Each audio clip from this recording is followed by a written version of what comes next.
الحمد لله رب العالمين. اللهم صل على محمد وعلى آل محمد كما صليت على إبراهيم وعلى آل إبراهيم إنك حميد مجيد. اللهم بارك على محمد وعلى آل محمد كما باركت على إبراهيم وعلى آل إبراهيم إنك حميد مجيد.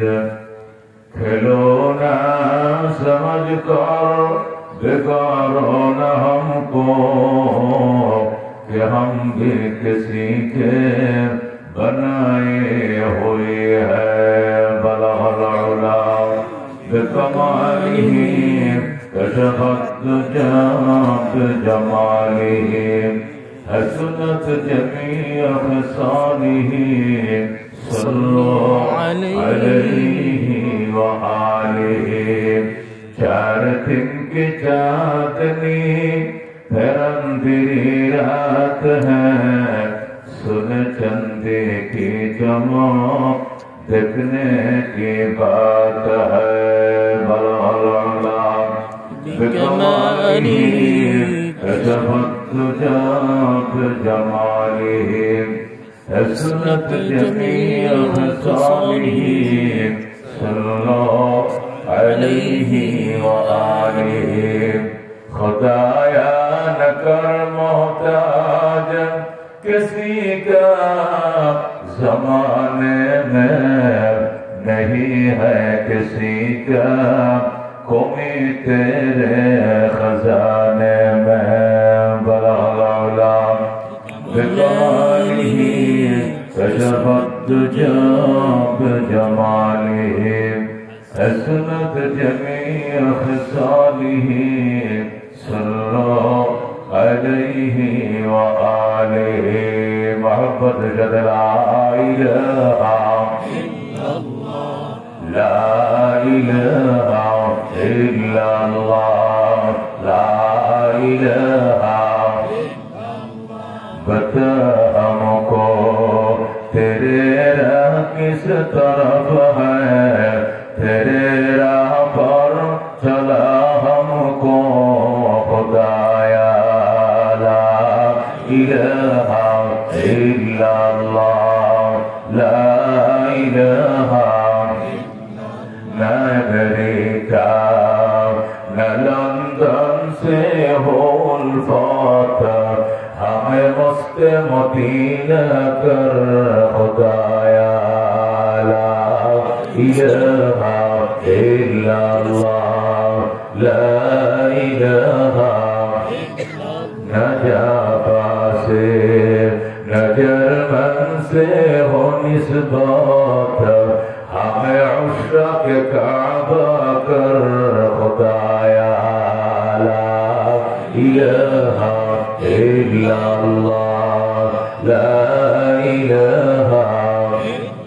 दुर्गा दुर्गा गैरुल्लाह बाज़ार माज़ार गैरुल्लाह. ला इलाहा इल्लल्लाह ला इलाहा.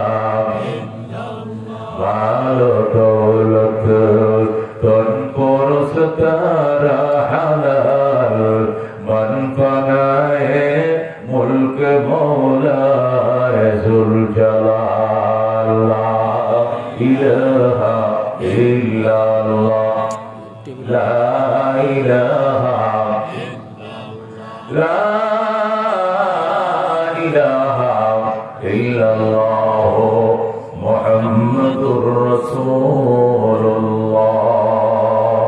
सल्लल्लाहु বক্তাবলী পরগনা ফরায়েজে আন্দোলন 52তম ও বালুরচর ইউনিয়ন ফরায়েজে আন্দোলনের 21তম দুইটা প্রোগ্রামকে এক করে যৌথ আয়োজনে 29তম না 29তম একজন শুরু এবার করছে 52 আর একজন 29 দুটাকে এক করে এবার দেখে 54 তালিকার মধ্যে যখন মারহাবা 2 দিন ব্যাপী ইসলামী মহাসম্মেলন, তরুণ সংগঠন ফরাজি আন্দোলনের ফসল। কথা ঠিক কিনা? সেই হাজী শরীয়তুল্লাহ সাহেবের রুহানি সন্তানেরা। কথা ঠিক কিনা? হাজী শরীয়তুল্লাহ সাহেবের সেই দুনিয়া সাহেবের রুহানি সন্তানরা ভিন্ন দুটি সংগঠন ছিল, 2 ব্যানারে, 2 ব্যানার একত্রিত হয়ে এক ব্যানার হয়ে, এই ব্যানার দুটি এক হয় নাই। এদেশের হাজার ব্যানারকে একবার হবে ইনশাআল্লাহ। কথা ঠিক কিনা? এদেশে মুসলমানদের মধ্যে কোনো একতলাপ বিমত থাকবে না, সব নিজেদের একতলাপ বলে এক প্ল্যাটফর্মে চলে আসবে। কথা ঠিক কিনা?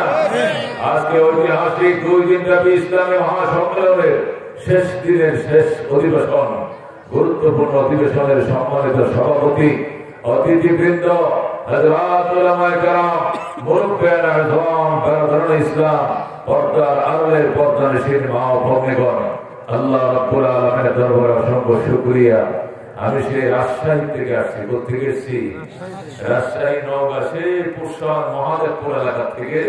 কালকে প্রোগ্রাম ছিল সেখানে, পরশু সেখানে ছিল, সেখান থেকে আসছি। রাজশাহীতে যাই আমি 2টা মাহফিল করি, আর আপনাদের জন্য আজকে একটাই মাহফিল। আলহামদুলিল্লাহ, যাতে ঠান্ডা মাথায় একটু সময় বাড়িয়ে দেওয়া যায়। কথা ঠিক কিনা?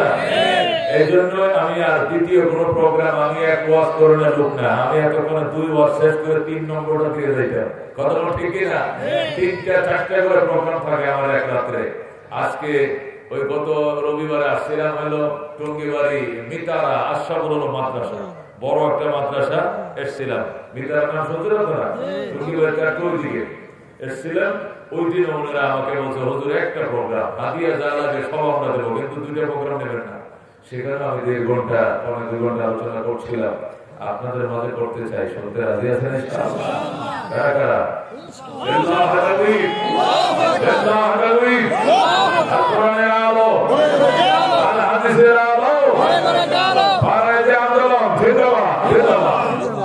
হাজিরিন, লক্ষ্য করছেন পৃথিবীতে মানুষ এখন প্রগতি আর অগ্রগতি বাদ দিয়া আবার কেমন যেন সেই সোনালী যুগ ইসলামের দিকে একটু পিছের দিকে তাকাচ্ছে। কথা ঠিক না?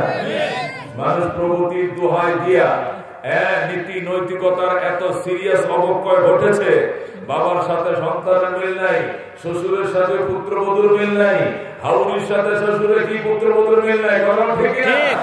উত্তর মহল্লার সাথে দক্ষিণ মহল্লার মিল নাই, পশ্চিমের বাড়ির সাথে পূর্ব বাড়ির মিল নাই।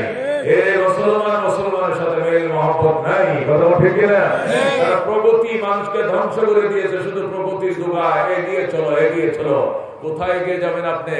এগিয়ে যেতে যেতে তো সাহাবায়ে কেরামকে বলা যাবে না, এগিয়ে যেতে যেতে তো আল্লাহর কোরআনকে বলে দেওয়া যাবে না, এগিয়ে যেতে যেতে আল্লাহ হাবিবকে বলা যাবে না। কথা ঠিক না? এগিয়ে যাওয়া মানে ওই আকার নয়, জাহিলি যুগকে পিছে ফেলে ইসলামের যুগকে এগিয়ে দাও। কথা ঠিক না? এই জন্য মানুষ, আপনারা বাস্তবতার নিরিখে কিছু কথা বলি, মানুষ এখন ধীরে ধীরে পিছের দিকে তাকাইতে শুরু করেছে। পিছের দিকে বলতে মানে সেই বর্বর যুগ নয়, পিছের যুগ মানে সোনালী যুগ, সাহাবায়ে কেরামের যুগ। যে যুগের মধ্যে বেঁচে থাকা, যে যুগে খোদার গোলামি করার ভিতরে জান্নাতের গ্যারান্টি ছিল, সেই গ্যারান্টি যুক্ত যুগের দিকে মানুষ আবার তাকানো শুরু করেছে। কথা ঠিক কিনা? আপনারা কি লক্ষ্য করেছেন? আপনাদের এলাকায় আছে হয়তোবা এই রিক্সা, অটো, ভ্যান, এগুলোর পিছনে আগে সিনেমার ছবি লাগানো থাকতো। ওটাও ঠিক না? একটা রিক্সার পিছনে কি ছবি দেওয়া থাকতো? একটা মেয়ে আকর্ষণীয় একটা ছেলের দিকে তাকায় রয়েছে, এটা সিনেমার পোস্টারটা কি থাকতো? এটা রিক্সার পিছনে থাকতো। কিন্তু ঠিকই না, এখন এগুলো নাই বাজার।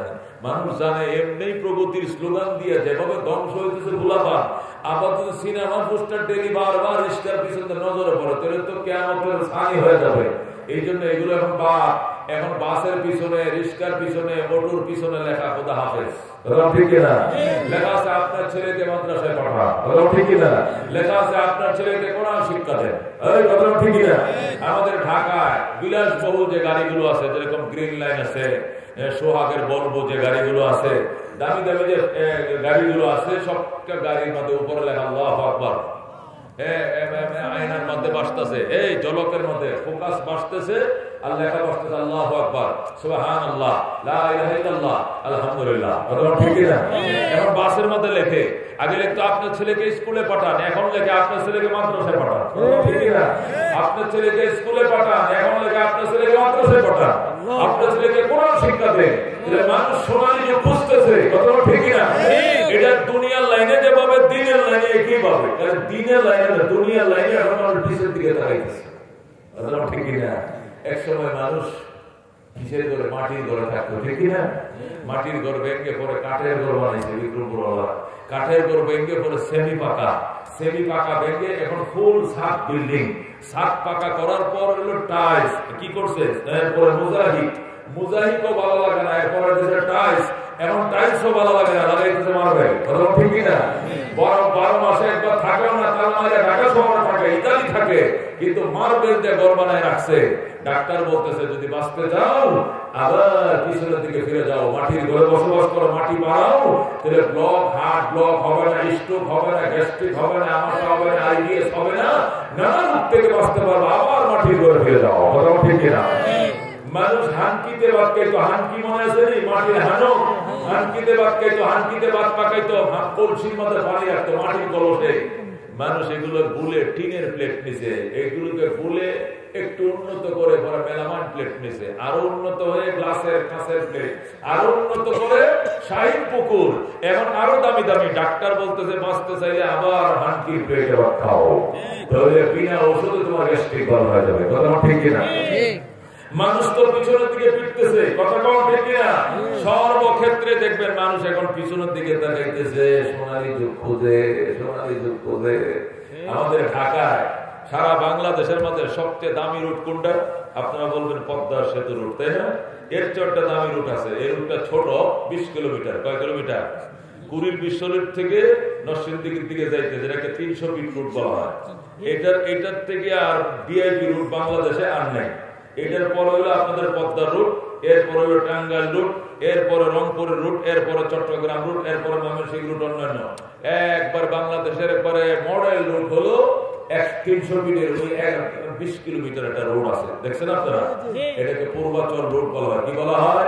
ঢাকার পূর্বাচল রুট বলা হয়। এই রুটের মধ্যে, রুটের এই পাশে ওপাশে কিছু সিআইপি হোটেল হচ্ছে। কি হোটেল? ভিআইপি না, ভিআইপির উপরে অত্যন্ত সিনিয়র পার্সনদের জন্য কিছু হোটেল সেখানে তৈরি করা হচ্ছে। মুসলমান এই হোটেলগুলো কি দিয়ে বানাতে জানেন? হোটেল সনের ঘর লেখা আছে। হোটেল কি লেখা? হোটেল সনের ছাউনি। আল্লাহু আকবার বলেন। মানুষ যে সোনালী যুগ খুঁজে, মানুষ যে দুনিয়ার লাইনে একটু পিছনের দিকে তাকাইতেছে, দিনের লাইনে পিছনের দিকে তাকাইতেছে। একটা উদাহরণ দিলাম আগে। এখন হোটেলের নাম হোটেল কলাপাতা। হোটেলের নাম কি দিছে? হোটেল কলাপাতা। কলাপাতার ছাউনি দিয়ে মাঝখানে সুন্দর সুন্দর চেয়ার। হোটেলের নাম হোটেল নোঙ্গর। নোঙ্গর বুঝেন? এই দেশের মানুষ তো বেশি বুঝার কথা, পানি এলাকার মানুষ। পানি আইলেই সবার আগে 3 গজ ডুবে। কয় গজ ডুবে? পয়লা ঢুকে মুন্সিগঞ্জ, পরে ঢুকে সিরাজগঞ্জ, তারপরে ঢুকে দেওয়ানগঞ্জ। 3 গজ পয়লা পানির তলে যায়। কয় গজ পানির তলে যায়? 3 গজ। প্রথম দেয় মুন্সিগঞ্জ, পরে দেয় সিরাজগঞ্জ, এরপরে দেওয়ানগঞ্জ, জামালপুর, দেওয়ানগঞ্জ। এই 3 গজ সবার আগে পানির নিচে যায়। পানির সাথে সম্পর্ক বেশি। এই জন্য আপনাদের ফসল একটা, এক ফসলে আলু আর এক ফসলে ধান, কথা ঠিক কিনা? আমাদের ময়মনসিংহে ফসল 3টা, ধানই 3 খন্ড। কয় খন্ড? 2 খন্ড তো বটে, 3 খন্ড হয় ধান আমাদের কিশোরগঞ্জ এলাকায়।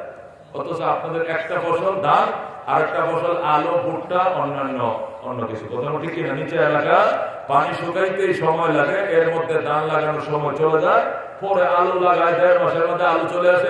আলু ছাড়া আমাদের উপায় নেই। এই কথা ঠিক কিনা?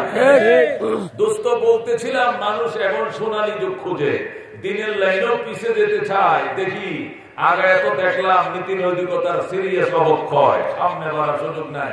দেখি পিছন দিকে তাকায়া এখন এই হোটেল বানায়, নাম হোটেল কলাপাতা, হোটেল সনের ছাউনি। আমাদের 300 ফিটের মধ্যে যে ভিআইপি হোটেলগুলো, 2 জনে বন্ধু মিলে নাস্তা করবেন, বিল আসবে 2700 টাকা, 3000 টাকা। নাস্তা করার পর বিল আসবে 3000 টাকা। খানা খাইলে 2 জনে বিল আসবে 5000-6000 টাকা। কিন্তু মনে হয় যে কিছুই না, হোটেল সনের ছাউনি। মনে হয় কাঙ্গাল 2 টাকা চা, 1 টাকা পুরি আপনি মনে করবেন, বিলে যে 2500 টাকা। কিন্তু নাম দিচ্ছে কি? হোটেল সনের ঘর। এমন সুন্দর করে সন দিয়ে চাইছে, এখন সবকিছু সনে। হোটেল নোঙ্গর, পানির উপরে খুঁড়া মারছে মেরিয়া, এখানে কাঠতে পাট পতন করছে করে, এর উপরে ডিঙ্গির উপরে নৌকা যেরকম পানির উপরে ঝুলে হোটেল নোঙ্গর করে তারা হোটেল বানাইছে, নাম দিয়েছে হোটেল নোঙ্গর। খাইলে যা ছিল পকেটে সবটি ডাকাতি করে সবটি টাকা রেখে দিল। নাম দিছে হোটেল নম্বর, মানে কি বুঝাইতেছে আমরা আবার কি চাই, পিছনের দিকে ফিরে যেতে চাই। সে সাহাবায়ে কেরামের যোগ। আল্লাহু আকবার। আল্লাহ বলেছেন আমিনু কামা আমানান নাস, ঈমান আনো তোমরা ওইভাবে যেভাবে সাহাবায়ে কেরাম ঈমান এনেছিলেন। আল্লাহু আকবার। সুতরাং আমাদের ঈমানের মানদণ্ড সাহাবায়ে কেরামের ঈমান, আমাদের আমলের মানদণ্ড আইডল, আইকন, নকশা, নমুনা সাহাবায়ে কেরামের ঈমান। ঠিক না? আল্লাহ বলে ফাইনা আমানু বিমিসলি মা আমানতুম বিহি ফাকাদ ইহতাদাও। মক্কার মুনাফিকরা, মদিনার মুশরিকরা, মক্কার মুশরিকরা, মদিনার মুনাফিকরা ফাইনা আমানু যদি তারা ঈমান আনতো বিমিসলি মা আমানতুম বিহি, যেভাবে তোমরা সাহাবায়ে কেরাম ঈমান এনেছো এইভাবে যদি মক্কার মুশরিকরা, মদিনার মুনাফিকরা ঈমান আনতো ফাকাদ ইহতাদাও, তারা নিশ্চিতভাবে হেদায়েতের গ্যারান্টি পাইতো। সুবহানাল্লাহ। কিন্তু তারা সাহাবায়ে কেরামের নমুনা ঈমান আনে নাই, তারা তাদের মতো করে ঈমান আনছে, ওই জন্য ওই ঈমান আল্লাহর দরবারে গ্রহণযোগ্যতা লাভ করে নাই। কথা ঠিক কি না? এই জন্য দোস্ত, আমার ঈমানের মানদণ্ড, আমার ঈমানের আইডল, আমার ঈমানের আইকন হলো সাহাবায়ে কেরাম। ওনাদের ঈমানের সাথে ঈমান মিলবে তাহলে গ্রহণযোগ্য, মিলবে না তো ধিক্কিত হবে, গ্রহণযোগ্য হবে না। ঠিক না? আমলে একই কথা। আল্লাহ বলেন ওয়া ইশাকির রাসূলা মিন বাদি মা তাবায়্যানা লাহুল হুদা ওয়া ইয়াত্তাবি গায়রা সাবিলিল মুমিনিন নুওয়াল্লিহি মা তাওয়াল্লা ওয়া নুসলিহি জাহান্নাম ওয়া সাআত মাসীরা। আল্লাহু আকবার। আল্লাহ বলেন ওয়া ইশাকির রাসূলা, যারা রাসূলের বিরুদ্ধাচরণ করবে, ওয়া মিন বাদি মা তাবায়্যানা লাহুল হুদা, অথচ রাসূলের মাধ্যমে হেদায়েত স্পষ্ট হওয়ার পরেও যারা রাসূলের বিরুদ্ধাচরণ করবে, ওয়ায়াত্তাবি গায়রা সাবিলিল মুমিনিন, এবং ঈমানদারদের রাস্তার বিপরীত রাস্তা তালাশ করবে। ঈমানদারদের বলতে সাহাবায়ে কেরাম, সাহাবায়ে কেরামের রাস্তা বাদ দিয়ে অন্য রাস্তা খুঁজবে। তুমি কই যাইবা? বাটরশি, কই যাইবা? দেওয়ানবাগ, কই যাইবা? রাজারবাগ, কই যাইবা তুমি মাঝভান্ডার। আল্লাহ কইল নুওয়াল্লিহি মা তাওয়াল্লা, যেতে দিব তুমি যেদিক যেতে চাও। বলো আল্লাহু আকবার। যেতে দিব তুমি যেদিক যেতে চাও, তবে মনে রাখো নুসলিহি জাহান্নাম, অবশেষ তোমাকে দগ্ধ করব জাহান্নামের আগুনে। জোরে বলো নাউযুবিল্লাহ। ওয়া সাআত মাসীরা, চিনুনি জাহান্নাম, নিকৃষ্টতম জায়গা জাহান্নাম। এই জন্য দোস্ত, আমাদের আকাবেরদের এই নমুনায় আমাদেরকে থাকতে হবে। আল্লাহ হাজী শরীয়তুল্লাহ সাহেব রহমাতুল্লাহ আলাইহি এই দেশের সর্বপ্রথম মানুষের দুয়ারে দুয়ারে দাওয়াত পৌঁছে দিয়েছে। দুস্ত ছোটখাটো ভেদাভেদ গুলো আগে, ফরজ গুলো আঁকড়ে ধরো, আমাদের হিসাব ছাড়া কদম বাড়াইতে পারবা না। কথা ঠিক না? নামাজটা ধরো, রমজানের রোজা ছাড়া যাবে না, যাকাত ফরজ, যাকাত বাদ দেওয়া যাবে না, হজ ফরজ করে যে খোদায় ফরজটা আগে আদায় করো, সুন্নাত পালন করায় সচেষ্ট হও, চেষ্টা চালাও, তবে ফরজে কোনো ছাড় নাই। যদি ফরজে কেউ শৈথিল্যতা দেখাও, আমি দুদুমিয়া তোমার বিরুদ্ধে যুদ্ধ ঘোষণা করলাম। আল্লাহু আকবার। হাজী শরীয়তুল্লাহ সাহেব জিহাদ ঘোষণা করেছিলেন নামাজ তরককারীদের বিরুদ্ধে। সুতরাং এরা আমাদের নকশা, এরা আমাদের নমুনা, এরা আমাদের আইডল, এরা আমাদের আইকন। এরা যদি ইতিহাস তৈরি করে না যাইতো, আজকে উদাহরণ দেওয়ার মতো কোনো মানুষ আমরা পাইতাম না। কথা ঠিক না? এই জন্য দোস্ত, সাহাবায়ে কেরামের নকশা আমাদেরকে আঁকড়ে ধরতে হবে। আল্লাহ নবী নিজেই বলছেন আল্লাহ আল্লাহ আল্লাহ আল্লাহ ফি আসহাবি, আল্লাহর কসম, আল্লাহর কসম আমার সাহাবায়ে কেরামের ব্যাপারে, লা তাত্তাখিযুহুম গরাদাম মিন বাদি, আমার ইন্তেকালের পরে সাহাবায়ে কেরামকে নিয়ে তোমরা টার্গেট হাদবগা বানাইও না।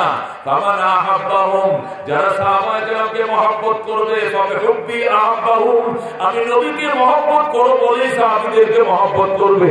আল্লাহু আকবার। ওমান আবগাদাহুম ফাবিবুগদি আবগাদাহুম, আর যারা সাহাবীদের সাথে বিদ্বেষ রাখবে, আমি ধরে নিব আমার নবীর সাথে বিদ্বেষ, এই জন্যই তাদের সাথে বিদ্বেষ। জোরে বলুন নাউযুবিল্লাহ। সুতরাং দুস্থ সাহাবীদেরকে মনে প্রাণে মহব্বত করতে হবে।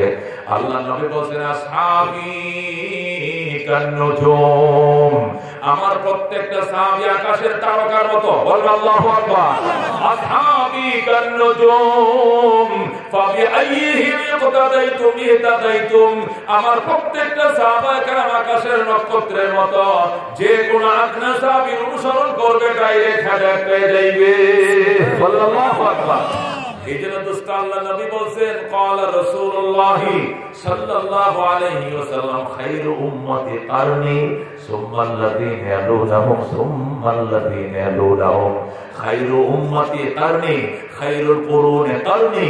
জুমার দিন খুতবার মধ্যে এগুলো আপনারা শুনেন, এটি ফুটি পড়ে না, যে হাদিস পড়ে। আল্লাহু আকবার। রাসূল বলেন শ্রেষ্ঠ উম্মত আমার যুগের উম্মত। নবীর যুগের উম্মতরা হলো শ্রেষ্ঠ উম্মত। নবীর যুগের উম্মত কারা? সাহাবায়ে কেরাম। নবীর যুগের উম্মত কারা? সাহাবায়ে কেরাম। এইজন্য সাহাবায়ে কেরামকে অত্যন্ত মাথায় রাখতে হবে, ভক্তি সহকারে তাদের নাম নিতে হবে, ইজ্জত করতে হবে। মা আমানা বিরাসূলিল্লাহ ইউকির আসহাবাহু। আকীদার কিতাবে পরিষ্কার লেখা আছে, কি লেখা আছে? মা আমানা বিরাসূলিন লাম ইউকির আসহাবাহু। ওই ব্যক্তি তো রাসূলের উপরে ঈমানই আনে নাই যে ব্যক্তি রাসূলের সাহাবীকে শ্রদ্ধা করে না। আল্লাহু আকবার। এইজন্য সমস্ত উলামায়ে কেরাম একমত, আস-সাহাবাতু কুল্লুহুম উদুল। প্রত্যেকটা সাহাবায়ে কেরাম সত্যের মাপকাঠি। আল্লাহু আকবার। প্রত্যেকটা সাহাবায়ে কেরাম সত্যের মাপকাঠি। আল্লাহ নবী কসম খায় বলেন, ওয়াল্লাযী নাফসু মুহাম্মাদিন বিয়াদি। ওই আল্লাহর কসম, যে আল্লাহর হাতে আমি নবীর জীবন, ওই আল্লাহর কসম খায় বলছি কি, লাউ আনফাকা আহাদুকুম মিসলা উহুদিন যাহাবা। তোমাদের কেউ যদি উহুদ পাহাড় বরাবর যাহাবা মানে স্বর্ণ দান করে, মা আদরাকা মুদ্দু আহাদিহিম। সাহাবায়ে কেরামের এক মুঠ দানের সওয়াব তুমি পাইবা না। লাউ আনফাকা আহাদুকুম, যদি খরচ করে তোমাদের কেউ, মিসলা উহুদিন যাহাবা, উহুদ পাহাড় বরাবর, যাহাব মানে স্বর্ণ, তোমাদের কেউ যদি উহুদ পাহাড় বরাবর স্বর্ণ দান করে, মা আদরাকা মুদ্দা আহাদিহিম, সে পাবে না কোনদিন সাহাবায়ে কেরামের এক মুদ বরাবর, ওয়ালা নাসিবাহু, আধা মুদ বরাবর। মুদ কাকে বলে? মিম দাল মুদ। মুদ শব্দের অর্থ ইয়ের মধ্যে, কিতাবের মধ্যে লেখে, ডিকশনারির মধ্যে মুদ শব্দের অর্থ হলো মুঠ। তুমি এক উহুদ পাহাড় বরাবর সোনা দান করবা, আর সাহাবীকে এক মুঠে জাড়ে 100 সোনা দান করবে, অথবা আধা সোনা। তার আধা সোনার সওয়াব তুমি এক পাহাড় দিয়েও লাভ করিতে পারিবে না। আল্লাহু আকবার। এটি হলো আগিলা মানুষের ঈমানের হালত, ঈমানের ওজন। এটা হলো মুদের এক ব্যাখ্যা। কোন কোন বিশ্লেষক লেখেন মুদ শব্দের অর্থ হলো শের। শের, শের কাকে বলে? কেজি থেকে 300 টাকা কম। কম 1 কেজি 4 কুন্যা পাথর দিকে কি কয়? কেজি পাথর বলে। গোল পাথর গুলো ছিল যে আগের দিন, এটা কি কয়? শেরি বলে। ওই 1 শেরকে আরবিতে মুদ বলে। রাসূল বলেন, আমার সাহাবী 1 শের দান করবে অথবা আধা শের দান করবে, আর তুমি এক উহুদ পাহাড় বরাবর সোনা দান করবা, তার আধা শেরের বরাবর তোমার এক উহুদ দিয়েও হবে না, হবে না, হবে না। আল্লাহু আকবার। এবার আন্দাজ করো আগের দিনের ওই সাহাবীদের মর্যাদা আল্লাহর কাছে কেমন ছিল। এই জন্য একটু ওনাদের দিকে তোমাকে ফিরতে হবে। এই আগে হাদিসের ব্যাখ্যার মধ্যে লেখে, শোনেন উলামায়ে কেরাম বেশি এই জন্য ইলমি আলোচনা করে শুনেন। এই হাদিসের ব্যাখ্যার মধ্যে উলামায়ে কেরাম লেখেন, নবীজি যখন এই হাদিসটা বয়ান করেন, তখন আরব দেশে পাহাড় ছিল 8500। কয় হাজার? 8500 পাহাড় ছিল তখন। এখন কিছু কমছে। কিছু পাহাড় এই যে নতুন ক্যারান ট্যারান বের হওয়াতে, ফ্রান্স এবং চাইনারা প্রযুক্তি বের করাতে কিছু কিছু ছোট পাহাড় কাইটা সৌদিরা সমান করে ফেলছে, বিভিন্ন স্থাপনা তৈরি করছে ইত্যাদি। এই জন্য 8500 এখন 8000-এর মতো আছে। প্রায় 500 পাহাড় তারা কেটে সমান করে ফেলছে। ওই হাদিস যখন রাসূল বয়ান করেন, তখন সৌদি আরবে পাহাড় ছিল কতগুলো? 8500 পাহাড় ছিল। এই 8500 পাহাড়ের মধ্যে সবচেয়ে বড় পাহাড় ছিল উহুদ পাহাড়। আল্লাহু আকবার। আর আল্লাহু আকবার। সবচেয়ে বড় পাহাড় ছিল উহুদ পাহাড়। উহুদ পাহাড় কত বড়? 1.5 কিলোমিটারে 14.5 কিলোমিটার। কিলোমিটার কয় কিলোমিটার? 14.5 কিলোমিটার। আর মাইলে 8 মাইলের চেয়ে বেশি, 9.5 মাইল। কিলোতে 14.5 কিলোমিটার। এটা দক্ষিণ। এটা কি দক্ষিণ কিনা? এটা পশ্চিম, এটা পূর্ব, এটা উত্তর। ঠিক আছে তো? ঠিক আছে তো? ঈদগাহ এদিকে পশ্চিম না? তো এইভাবে মদিনাকে এই উহুদ পাহাড় এইভাবে ইউটার্ন দিয়ে রাখছে। যারা গেছেন মদিনা জানেন। এইভাবে বুঝছেন তো? পশ্চিমে উহুদ পাহাড়, মদিনার পূর্বে উহুদ পাহাড়, মদিনার উত্তরে উহুদ পাহাড়, শুধু দক্ষিণ খোলা। মদিনার মানুষ দক্ষিণ দিকে ফিরে নামাজ পড়ে, কারণ মক্কা হলো তাদের থেকে সোজা দক্ষিণে।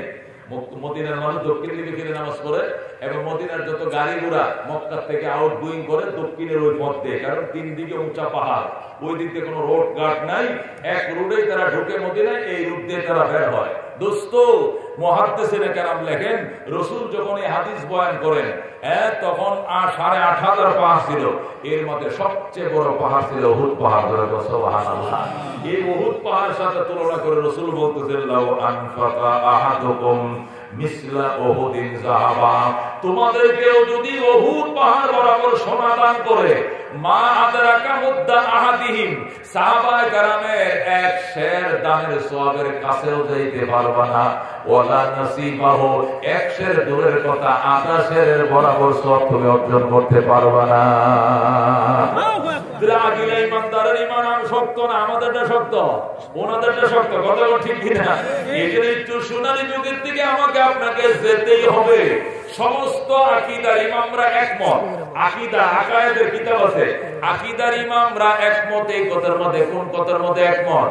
ও দোস্ত, কথাটা খুব ভালো করে শুনেন, খেয়াল করে শুনেন, দামি কথা। আকীদার সমস্ত ইমানদাররা, আকীদার ইমামরা একমত ওই কথার উপরে। কোন কথা? এক পাল্লার মধ্যে যদি আব্দুল কাদের জিলানী, কোটি কোটি আব্দুল কাদের জিলানীরা হয়, মঈনুদ্দিন চিশতি, উসমানে হারুনি, বাইতুল বুস্তামি, রাবিয়ে বসরি, হাসান বসরি, ওলিয়া উলিয়া গোস কুতুব দিয়ে যদি পাল্লা একটা ভরে দাও, আরেক পাল্লার মধ্যে সাহাবীরা যে ঘোড়া ইউজ করছে যুদ্ধের মধ্যে, এই ঘোড়ার পায়ের তলায় যে বাড়ি লাগছে, ওই বাড়ির একটা কোণা যদি এক পাল্লায় উঠাও, আর কোটি কোটি আব্দুল কাদের জিলানী এক পাল্লায় উঠাও, সাহাবীদের ওই পদতলি, ঘোড়ার পদতলির ওজনের বাড়ির ওজন আল্লাহর দরবারে বেশি হবে।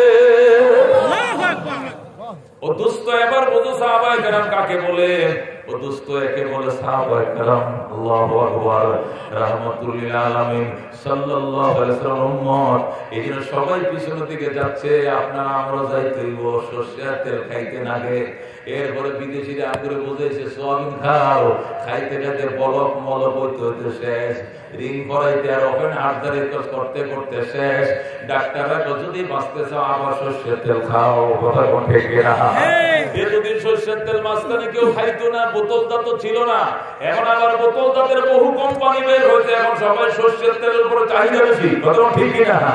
তেলওয়ালা পিছনের দিকে, হোটেলওয়ালা পিছনের দিকে, ওই প্রগতিওয়ালার পিছনের দিকে, তুমি মুসলমান একটু পিছনের দিকে, সাহাবায়ে কেরামের দিকে তাকাইতেই হবে।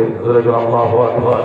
তাদের গ্যারান্টি আছে, ঈমানের গ্যারান্টি আছে, জান্নাতের। আল্লাহ বলেন, আস-সাবিকুন আস-সাবিকুন উলাইকাল মুকাররাবুন ফি জান্নাতিন নাঈম।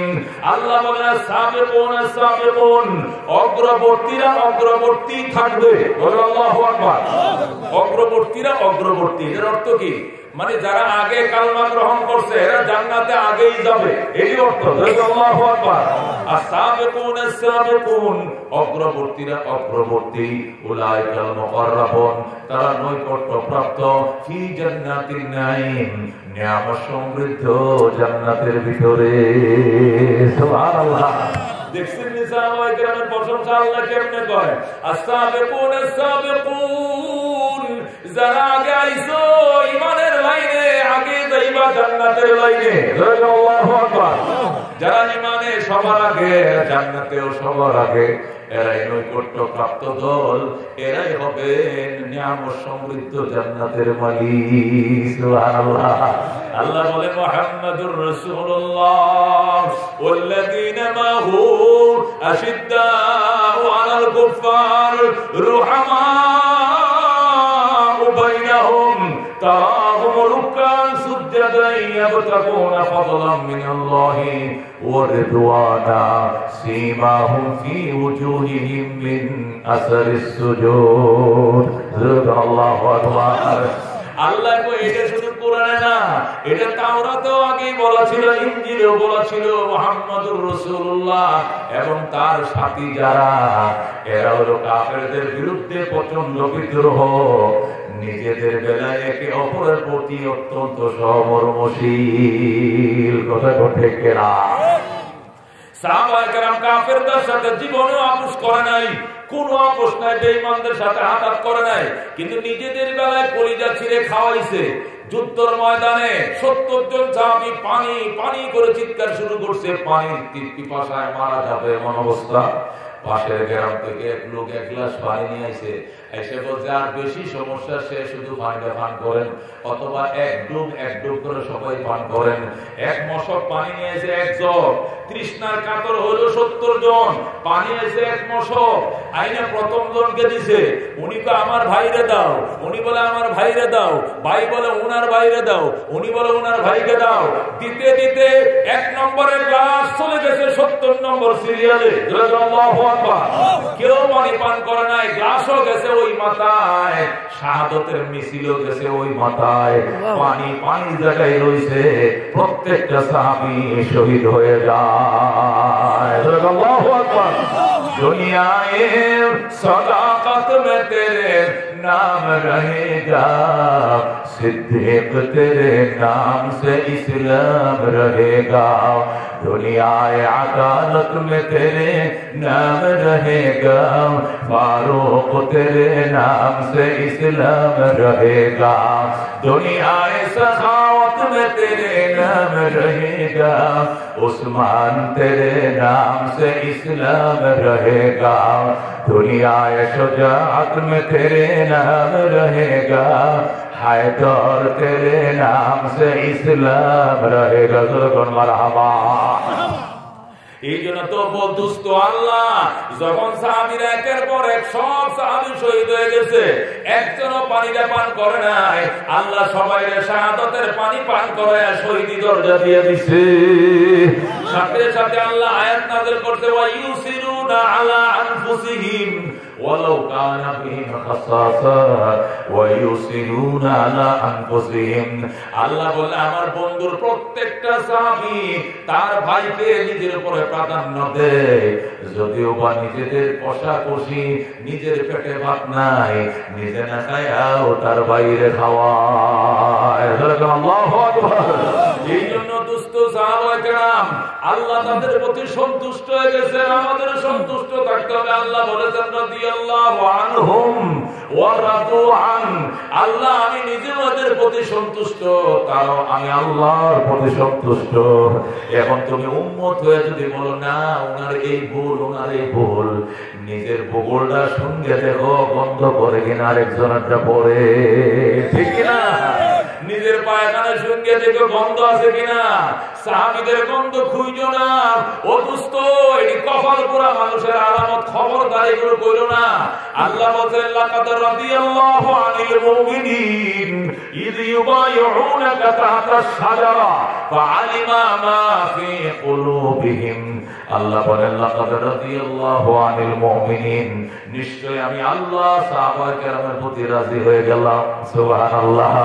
ইয ইউবাইউনাকা, যখন আপনার সাহাবীরা আপনার হাতে শপথ বাক্য পাঠ করছিল, তাহতা আশ-শাজারা, গাছের তলে বইসা, হে আমার বন্ধু সাহাবীরা যখন গাছের নিচে বইসা, খেজুর বাগানে বইসা তোমার হাতে হাত দিয়ে শপথ করছিল ইসলাম প্রতিষ্ঠা করার জন্য, ওই দিনের খাতায় আমি আল্লাহ সন্তুষ্টির নাম লিখে দিছি।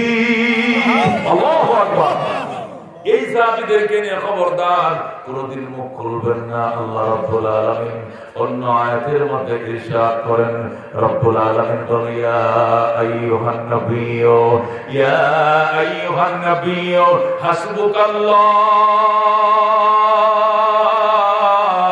ওয়া মান ইত্তাবা'আকা মিনাল মুমিনিন। বলেন আল্লাহু আকবার। আল্লাহ নবী উহুদের ময়দানে 1000 ঈমানদার নিয়ে গেছেন, আর আবু সুফিয়ান মক্কা থেকে 3000 কাফের নিয়ে আইছে। উহুদের মধ্যে কাফের সৈন্য কয় হাজার ছিল? 3000। বল কয় হাজার? আর মুসলমান ছিল 1000। কয় হাজার? 1000 মুসলমান নিয়ে নবী কাতারবন্দি করতেছেন, আর সামনে দেখা যায় কাফেররা 3000। 1000 থেকে 3000 এর দলটা বড় দেখা হবে কিনা? বড় দেখা হবে কিনা? নবীর সাথে যারা আছে এরা হলো সর্বমোট 1000, আর সামনে যারা দাঁড়াইছে মক্কা থেকে আসছে আবু সুফিয়ানের নেতৃত্বে তারা ছিল 3000। সাহাবায়ে কেরাম যখন দেখলো এখানে হাজার হাজার লোক দেখা যায়, আমরা কম, তখন কিছু মুনাফিক ছিল রাসূলের সাথে। এদের লিডার ছিল আব্দুল্লাহ ইবনে উবাই ইবনে সালুল। আব্দুল্লাহ ইবনে উবাই ইবনে সালুল ডাক দিয়ে কয়, আমার সাথী কারা আছো, আসো, এখানে যুদ্ধ করা ঠিক হবে না, মুসলমানদের তুলনায় কাফেররা অনেক বেশি, এখানে যুদ্ধ করা মানে নিশ্চিত মরণ বরণ করা, মরতে রাজি না, বাঁচলে লাভ আছে। এই বলে আব্দুল্লাহ ইবনে উবাই ময়দান থেকে 300 মুনাফিক লয়ে পালিয়ে যায়। 300 মুনাফিক নিয়ে যখন পালিয়ে যায়, আর কয়শো আছে নবীর সাথে? কয়শো আছে? 700। এই 700 সাহাবী হাঁটু পর্যন্ত গাড়াইয়া মানে মজবুতির সাথে পয়গম্বরের পিছনে দাঁড়ায় রয়েছে। আর কোন নবী গো, আপনি টেনশন করিয়েন না, আল্লাহ সাহায্য 1000 থাকলেও যা হবে, 700 থাকলে তাই হবে, ভয়ের কোনো কারণ নাই। আল্লাহ নবী গো, এটা তো আমি বুঝি, তোরা আমার বোঝান লাগতো না, আমি জানি আল্লাহ সাহায্য আমাদের সাথে থাকবে। তারপর এরা পলাইবো, আগে কেন পলাইলো না? এখন যুদ্ধ শুরু হবে, এই ময়দান থেকে, স্পোর্ট থেকে এখন কেন পালিয়ে গেল? যুদ্ধের ময়দান থেকে পালিয়ে যাওয়া কবিরা গুনাহ। আল ফেরারু মিনাল যাহাব মিনাল কাবায়ের, রাসূল বলেন কবিরা গুনার অন্তর্ভুক্ত ময়দান থেকে পালিয়ে যাওয়া। রাসূল বলেন সকল সাথীরাও যদি মারা যায়, যুদ্ধের ময়দান থেকে পলাইতে পারবে না, এটা কবিরা গুনাহ। এরা পলাইলো কেন? এরা যুদ্ধ করবে না, তাহলে মদিনা থেকে না আসতো, 3 মাইল আইসা ময়দান থেকে কেন পলাইলো? আল্লাহর ডাক দেখ, আল্লাহ এরা তো পলায় নাই, আমার বাকি 700 সাহাবীর মনোবলকে এরা ধ্বংস করে দিয়েছে, মনোবলকে ওরা হালকা করে দিয়েছে। এই জন্য আপনার কাছে বিচার চাইতে বলতে বলতে নবীর চোখ দিয়ে পানি আইসা যায়। আল্লাহ ডাক দেখ, বন্ধু আপনি চোখের পানিগুলো মুছে ফেলেন। ইয়া আইয়ুহান নবী, ওরে আমার দোস্ত, হে আমার বন্ধু, হাসবুকাল্লাহ, আমি এক আল্লাহ তোমার জন্য যথেষ্ট, আমি নিজেই যথেষ্ট, এদের দিকে তাকানোর দরকার নাই। নবী তো আপনি যে যথেষ্ট, এটা তো আমি জানি, এটা আমি মানি, এটা বিশ্বাস করি, তারপরেও ঝগড়া লাগলে একা একা করা যায় না, পিছনে তো লোক লাগে। আল্লাহ তো আছে তো, মানিত্তাকা মিনাল মুমিনিন, আপনার অনুসারী 700 লোক পিছনে দাঁড়ায় রইছে। ওমানিত্তাকা মিনাল মুমিনিন বলতে সাহাবায়ে কেরামকে বুঝাইছেন আল্লাহ। আল্লাহু আকবার। যে সময় ইসলামের সামনে জিহাদের ময়দানে অসহায় মতো নবী কাঁদতেছিলেন, ওই সময় সাহাবীদের নাম ঘোষণা করে আল্লাহ নবীকে সান্ত্বনা দেয়। এরা কেমন সাহাবী, এই জন্য ওনাদের বেলায় সমালোচনা করা যাবে না। আল্লাহ এদের প্রতি সন্তুষ্ট হয়ে গেছেন। আল্লাহু আকবার। এ দোস্ত সাহাবায়ে কেরাম, আল্লাহু আকবার। ওনাদের নমুনা যতদিন আল্লাহর এই জমিনে আল্লাহর দ্বীন কায়েম না করবেন, শুধু ক্ষমতার পালা বদল হবে, কিয়ামতের ফজর হয়ে যাবে, কিন্তু শান্তি আসবে না। ঠিক কি না? বাংলাদেশে বৈষম্য তো নতুন না, এই কথা কোন, আমি অনেক দামি কথাগুলো বলবো, শুনবেন তো ইনশাআল্লাহ। বাংলাদেশের বৈষম্য বিরোধী আন্দোলন করে 5 তারিখ স্বাধীন হয়েছে দেশ। এই বৈষম্যর কাহিনী তো এই দেশে নতুন না, এটা তো 70-69 আগেও ছিল, ছিল কিনা? পশ্চিম পাকিস্তান পূর্ব পাকিস্তানের উপরে বৈষম্য করতো, কথা কোন, ঠিক কিনা? লবণ তৈরি হয়েছে পূর্ব পাকিস্তানে, বাংলাদেশের বাঁশখালীতে, চট্টগ্রামের বাঁশখালীতে নুন তৈরি হয়েছে। এই নুন 70 সনে বাংলাদেশে বিক্রি হয়েছে 6 টাকা শের। কয় টাকা শের? মুরব্বীরা মনে আছে আপনাদের? 69 সনে বাংলাদেশে, মানে তখন তো বাংলাদেশ কইতো না, পূর্ব পাকিস্তান, পূর্ব পাকিস্তানে লবণ তৈরি হয়েছে বাঁশখালীতে, সাগর পাড়ে। চট্টগ্রাম জেলার একটা থানার নাম হলো বাঁশখালী, নাম শুনছেন? সাতকানিয়া, বাঁশখালী, নাম শুনছেন? ওই বাঁশখালীতে লবণ তৈরি হয়। এই লবণ বাংলাদেশে বিক্রি হয় 6 টাকা শের। আর এই লবণ জাহাজে করে করাচি বন্দরে নিয়ে পুরা পাকিস্তানে সরবরাহ করে, বিক্রি করে 1 টাকা শের। চিন্তা করছেন, যে দেশে লবণ তৈরি হয় এই দেশে 6 টাকা শের, যে দেশে লবণ তৈরি হয় না, সাপ্লাই করা, ওই দেশে 1 টাকা।